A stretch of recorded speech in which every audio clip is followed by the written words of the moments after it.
Hello, welcome to Only for Your Ears and today's episode, Something, which I've renamed as If I Turn Nothing into Something, I Could Be Someone. So let's begin with the structure as usual. We're going to start off with a summary that will highlight some of the most important points.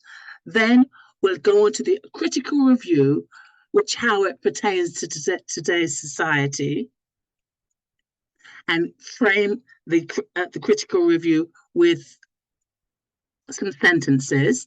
And then we'll finish off with the trigger points. Okay? Let's begin.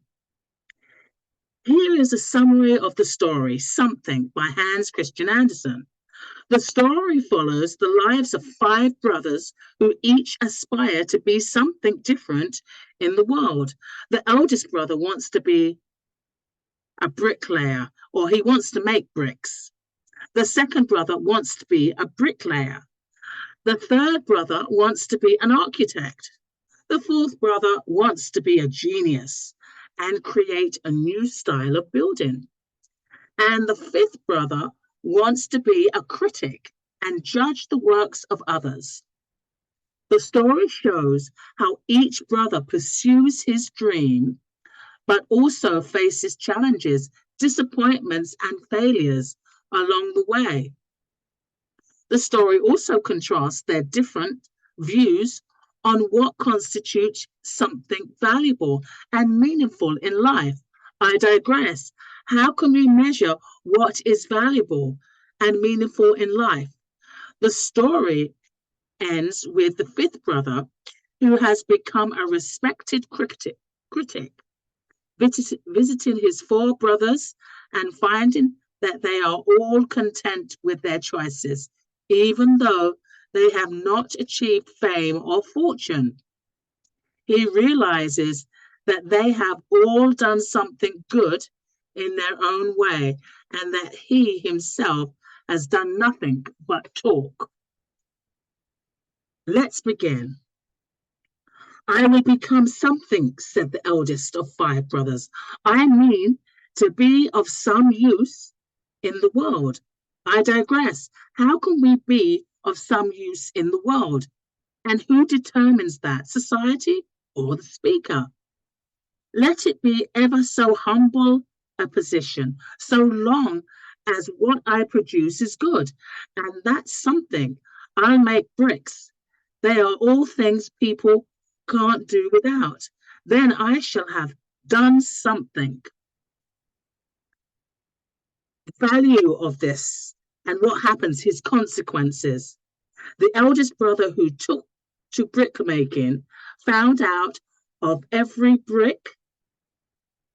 When it was finished, there rolled a little coin, only a copper to be sure, but a great many little copper coins. When they are put together, turn into a bright collar. And whenever you knock on the door with that, at the baker's, the butcher's, the tailor's, all of them together, the door flies open and you get what you want. So you see that what was what the bricks gave him. I digress. These bricks created a purpose, a place for people to work. Some of them, to be sure, fell to bits or broke in the middle, but a use was found for them too. There's a tale of an old woman that appreciated the bricklayer.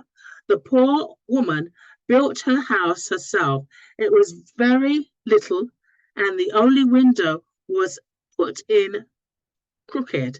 The door was much too low, and the thatched roof might have been much better, but there was a shelter and a dwelling there, and a wide view from it over the sea, which when it was high broke against the dike, the salt spray spurted all over the house. It was still standing when the man who had made the bricks of it was dead and gone. I digress. The eldest brother created something that could last long after he was gone. This meant something to all that sought shelter. Next brother, but something not nearly big enough, said the second brother. I digress. Size seems to be of a great importance to the second brother, but can value really be measured? What you'll do is as good as nothing.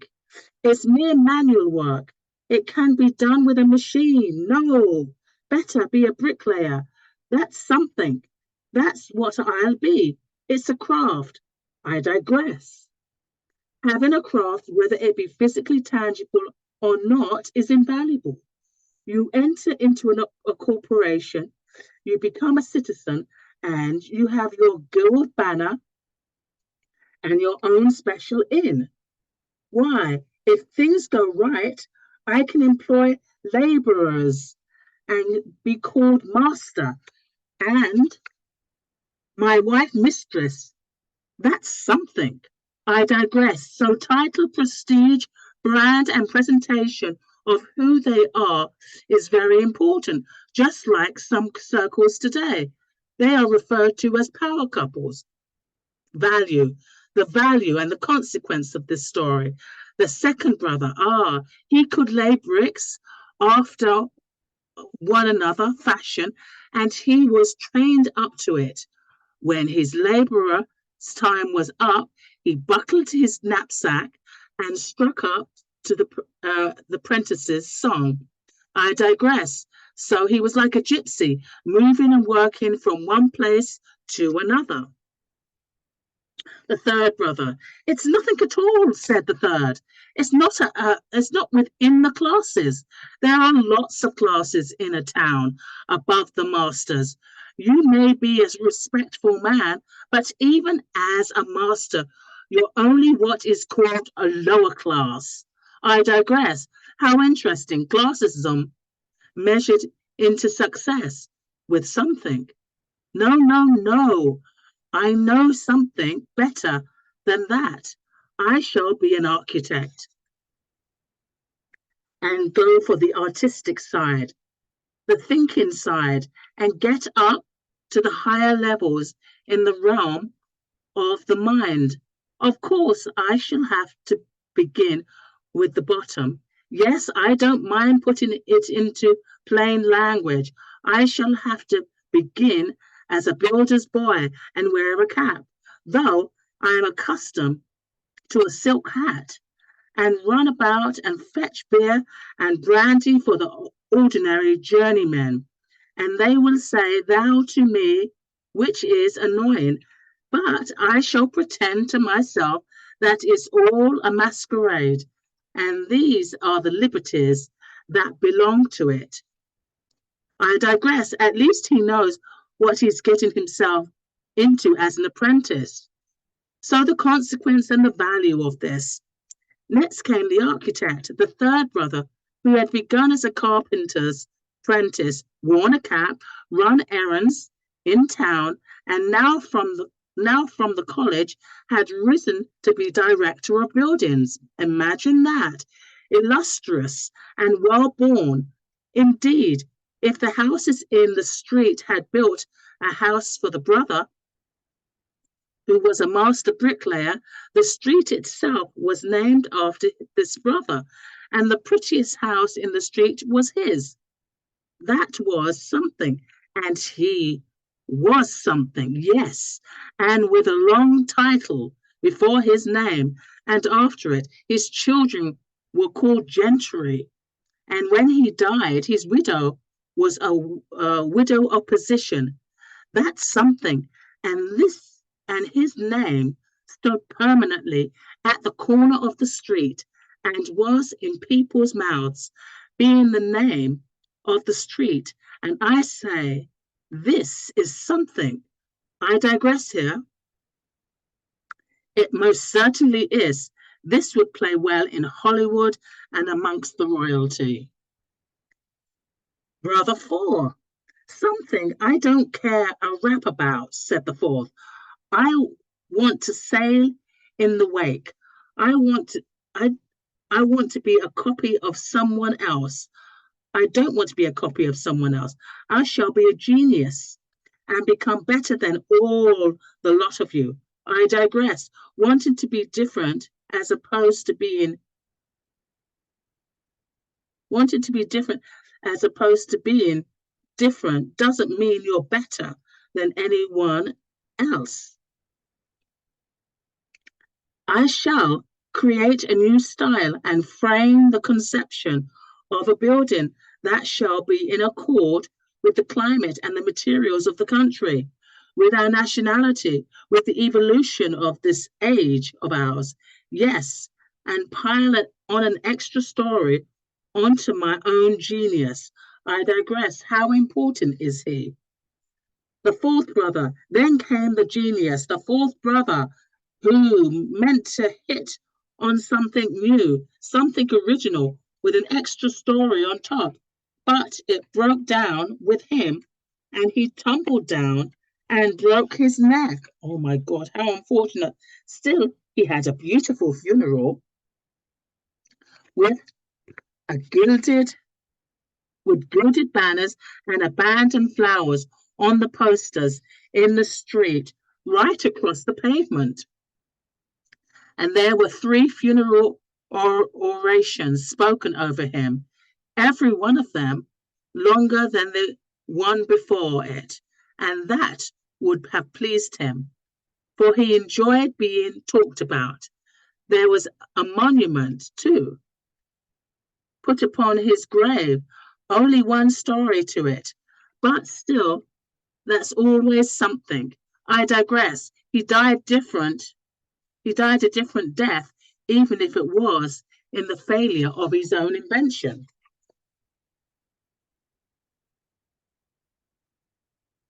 But suppose the climate and the materials are no good, said the fifth. That'll be a bad job. It will affect the whole, besides nationality, may easily become so diluted that it becomes an affectation, and the evolution of the age may make you run off the rails, as often happens in youth. No, I see none of you will really attain to being something, whatever you may think. However, do as you please. I won't be like you. I shall take up a detached position. I shall criticize what you produced. There's always something wrong in everything, and I shall pick it out and discuss it. That's something. And so he did. The fifth brother became a critic, and people said of that fifth brother, there's something to him. He has a good head of his own, but he doesn't do anything, which of itself made him something. Then the poor soul, the woman from the house on the dyke, pleaded for him. It was his brother who made and gave me all the bricks and bits I built my poor little house with. That was a great thing for a poor body like me. Now, can't all those bits and pieces count as one brick for me or from him? That would be an act of mercy, and he wants one now. And this is the place of mercy. Your brother, the one whom you called the least of you, said the angel. He whose calling, with all its honesty, seemed lowest of all to you, he is now giving you his heavenly might. I digress. The angel recognized the superficiality of the fifth brother's criticism, his lonely opinion of his brickmaker brother will achieve so much because of his values and principle. Yes, he will enter heaven. You shall not be turned away. You shall be permitted to stand out here and think over your life on earth and try somehow to raise it up, but in you shall not come till by some act of good you have achieved something. Well, said the critic. I could have expressed that better, said the critic, but he did not say it aloud, and that was something to begin with. Okay, this is an interesting story, and I love it. It talks about really being able to do something, become someone by creating something, and sometimes creating something out of nothing. Now let's take a look at my critical review on how it plays in today's society. This is quite a riveting fairy tale that really rings true in today's society. Imagine a lazy afternoon with you and a bunch of college or university kids sitting around wondering what life is about and what path you're going to take. So what does it mean for you to do something in order to eventually be recognized for your efforts? Let's face it, people, we all want to know our aspirations to do good and will be valued in history. This reminds me of the American presidents say what the American presidents say about their presidency. Our efforts will be marked in history, just as a small contribution in the evolution in history, in spite of all the legislation we've passed. So, with this in mind, I'd like to peer into the dreams of these five brothers and what they did. I'll use some sentences to frame my review. The glare of Tinseltown and Hollywood. The story also contrasts their different views of what constitutes something valuable and meaningful in life. I digress. How can we measure what is valuable and meaningful in life? Success in Hollywood is an illusion that people all over the world have been captivated by, but it's based on what we have done as individuals in this fantasy world of MGM or the industry, which molded us into being a clone of everyone else in the industry. Let's take a look at some actors outside the box of Hollywood that have acted as shapeshifters. For example, pardon me, Woody Allen in the film Match Point, the film Color Purple, and Pulp Fiction. Woody Allen has been known for years as an oddball in Hollywood, with his slightly bizarre personal life and cutting-edge movies like Match Point, which was quite controversial for its time. It was filmed in the UK. In actual fact, it had to be filmed in the UK. The film deals with themes of morality and greed and explores the roles of lust, money, and luck in life, leading many to compare it to Allen's earlier films Crimes and Misdemeanors in 1989. It was produced and filmed in London after Allen had difficulty finding financial support for the film in New York. The agreement obliged him to make it there using a cast and crew mostly from the United Kingdom. However, Hollywood has a strange relationship with Allen. Blue Jasmine, which stars Cate Blanchett, roughly explores principles of life and what is truly valuable.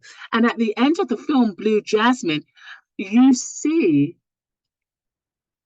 that this woman really can't amount or doesn't really amount to much in the end because she spent her whole life relying on somebody else to produce something for her and to uphold her identity. She doesn't have an identity of her own. She can't do anything of her own, which is very interesting. The next one is Steven Spielberg. He wasn't a favorite in Hollywood until the industry decided to shapeshift and become sympathetic with Schindler's List, where he won an Oscar for Best Director, which was well overdue, I think. He has explored what is valuable and meaningful in life in many ways. The, the Color Purple, which was written by Alice Walker and which was turned into a film by Spielberg, reared tremendous controversy amongst the Black community, especially men. It highlights some negativities, such as Celia is a poor 14-year-old African American girl living with her living in rural Georgia in the early 1900s. She writes letters to God because her father, Alfonso, beats and rapes her. The quality of the film earned 13 Oscar nominations with no tangible result, simply because Hollywood deemed it not worthy enough. And Steven Spielberg was part of the top tier favorites in the industry. Okay, so he wasn't part of the top tier people in the industry at the beginning, but he has become it now. But these people, and with Woody Allen, have always been outside of the box, and they have never fitted in, and they've had their own idea of what is meaningful and valuable in society. The book The Color Purple reminds me of the film The Cider House Rules, where the father has been having sex with his daughter. One of the stories is that his father's been having sex with his daughter and eventually stabs himself in the gut and commits suicide because he can't live with what he's done. At the end, he becomes aware of how valuable his daughter's life is without him, which I found interesting. As difficult as it may be, I feel that no matter what, maybe we shouldn't give away our power and allow society to define us as worthy or not. In fact, that should be our duty. We should define who we are, not society. As soon as you do that, you just give away your power and you feel powerless. Number 2, I digress. How can we be of some use in the world? And who determines that, society or the speaker? George Michael, I'm going to look at the music industry. George Michael, as philanthropy, he was harassed because of his homosexuality. You have Amy Winehouse and her incredible voice, and also Prince. So let's take a look at some of these people. George Michael was had an amazing voice and writing skills to boot. However, he was horribly plagued by the press badgering him about his homosexuality, in spite of his enormous success. It's like he contributed so much to the industry. He was so valuable. He was so useful. But all they were intrigued with was his homosexuality. And they used it in a way to try and degrade him. Thank goodness they didn't manage. When he died, word got out of what an incredibly generous philanthropist he was, who gave so much to charities and the less fortunate. Who knew? He was very, very quiet and dignified. Who knew? Everything was under the radar. Maybe if the press realized what he did, they wouldn't have harassed him. The irony. George had his finger on the pulse of what was really important to society. What is truly sad is society didn't get to control his narrative of being worthy and useful, but to themselves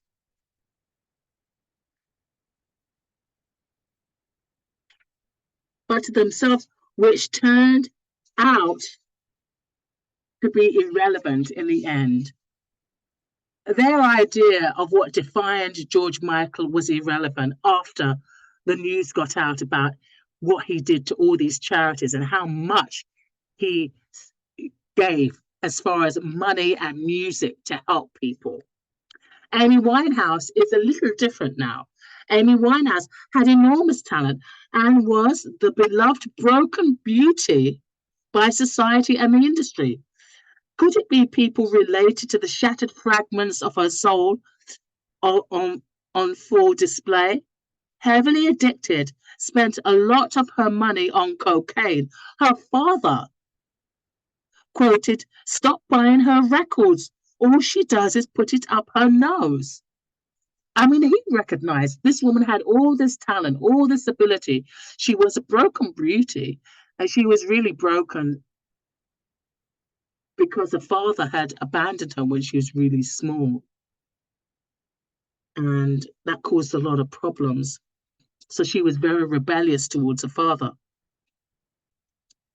Where was her sense of usefulness in society?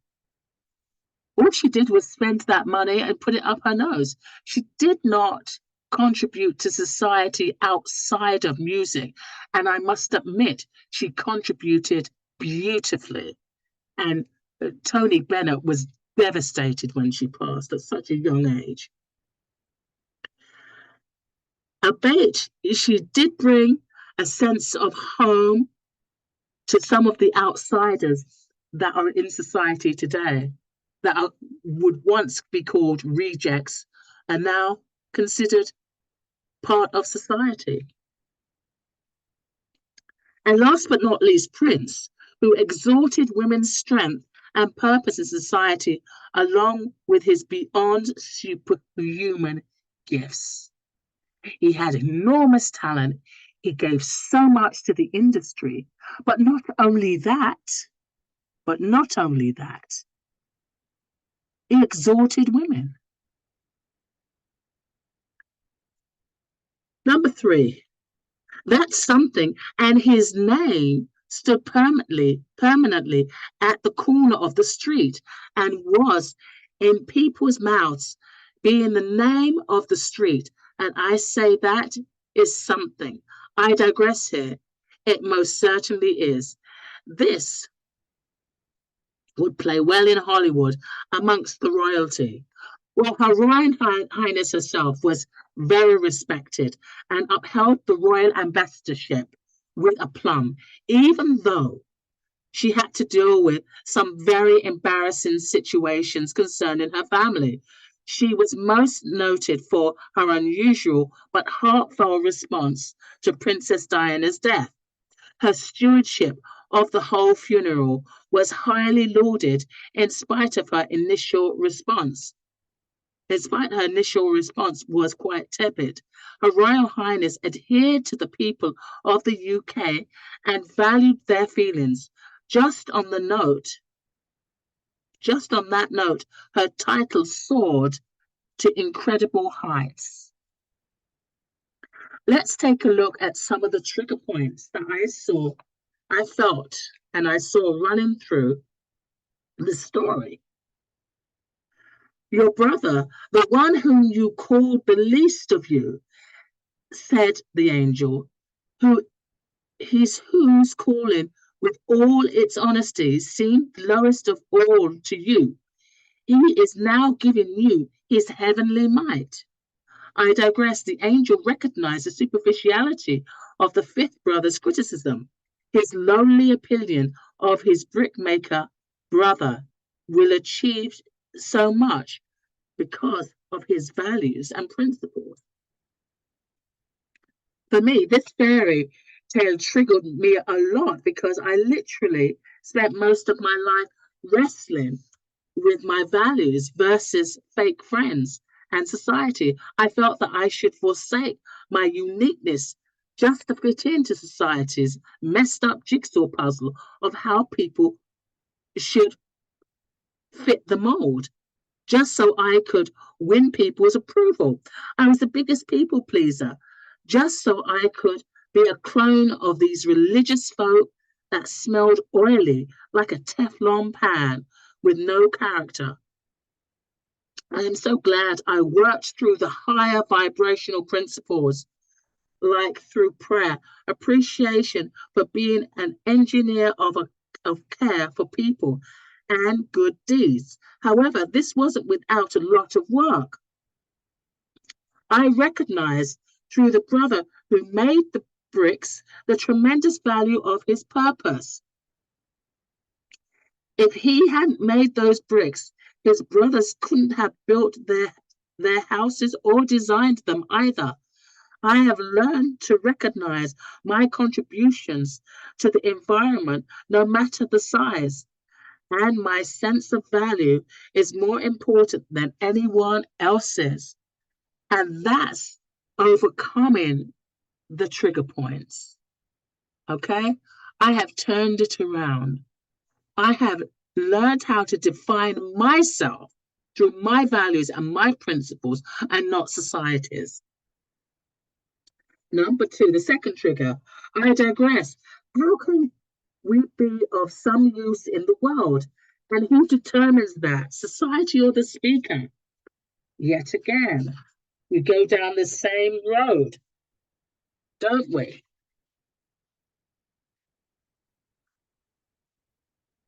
Another trigger reminded me of when I danced with the Gus Simons Company and many different organizations where I enjoyed being scapegoated and experienced unjust behavior towards while I was present. But as soon as I left, they didn't have me to kick around anymore. They recognized that not only did I contribute my skills and my talents, the value that I executed during my stay was immeasurable. People would ask me, why? Why did you leave? What happened? They wanted to hide behind me and yet render me useless. This is a typical example. They wanted to just use me. They recognized my talent, but they didn't want to recognize it of any value or any use. They just wanted to hide behind me and scapegoat me. And when I left, they realized, I said, but Melody contributed so much to the company. We miss her. Yes, they missed me because they couldn't kick me around, but they also missed me because of the energy I brought to the work. The last trigger also contrasts their different views on what constitutes something valuable and meaningful in life. I digress. How can we measure what is valuable and meaningful in life? This draws me to Jimmy Carter. Jimmy Carter and Rosalind Carter have been married for 77 years today. It's amazing. And the great story about Jimmy Carter and how he met Rosalind was he was 17 years old, living in the South, and his next door neighbor had a baby. And he said, can I come over and see the baby? And of course, it was Rosalind, and he held her in his arms and he never let go. This was the woman that he determined to marry. And it was just such an incredible story. 77 years. Can you imagine that? God bless him. Now, the reason why I mention him is because out of most of the Democratic presidents, he is the one that the Democratic Party in the United States actually shield themselves from. They recoil from him because they see him in some ways as a failed president. But upon reflection, now that he's dying and he's in hospice receiving the end-of-life treatment, people are looking over his life in the White House, even though he was only there for 4 years, and recognizing all the good and all the value of his work. And let me say this, he's been a Sunday school teacher most of his life. And when he left the White House, he went back to teach in Sunday school. And even when he had a brain tumor and a malignant tumor in his brain, they took it out. He healed. And a couple of days later, after he had the operation, he was back teaching Sunday school. He has an enormous reverence for spirituality and for God. Let's look at the politics of his life. The famous peace talks that took place at Camp David, which was considered unbelievable, impossible. This could never happen. I think it was between the Egyptian president and I don't know if it's the Israeli president. Don't quote me because I'm not sure. But I know it was Arafat and somebody else. And it was amazing. But the talks did fall apart. And one of them ended up being, I think, being assassinated, unfortunately. But what he did was amazing and had tremendous value. The hostage situation, unfortunately, that wasn't good, but he was the one that got those hostages released. He was the one that got those hostages released. As much as Iran wanted to deny him or praising him for what he did in the end, he was the one. It was not Reagan. And Reagan spent his whole presidency bashing Jimmy Carter because he had nothing better to do. And today, people are lauding Jimmy Carter for the great president that he was, even though he only had one term. So I do not consider him a loser. And when you think of what's considered valuable in society, is it society's 5-minute take on how they perceive us? Or does it have to do with the quality of what we've contributed to society, even if it's just as small as a raindrop? I'd like you to think about that as we come to the end of this episode called If I turn nothing into something, I could be someone. Thank you very much for listening, and please be generous, and you could subscribe, you can leave a comment. I'd love to hear a comment from you, or give me a like, view. It doesn't cost you anything, so I'd love to hear from you. And on that note, I'll end with my typical expression. Healing is a lifelong gift, blessing, and lesson we give ourselves, mind, body, and soul. Healing is a lifelong gift, blessing, and lesson we give ourselves, mind, body, and soul. Goodbye, and take care.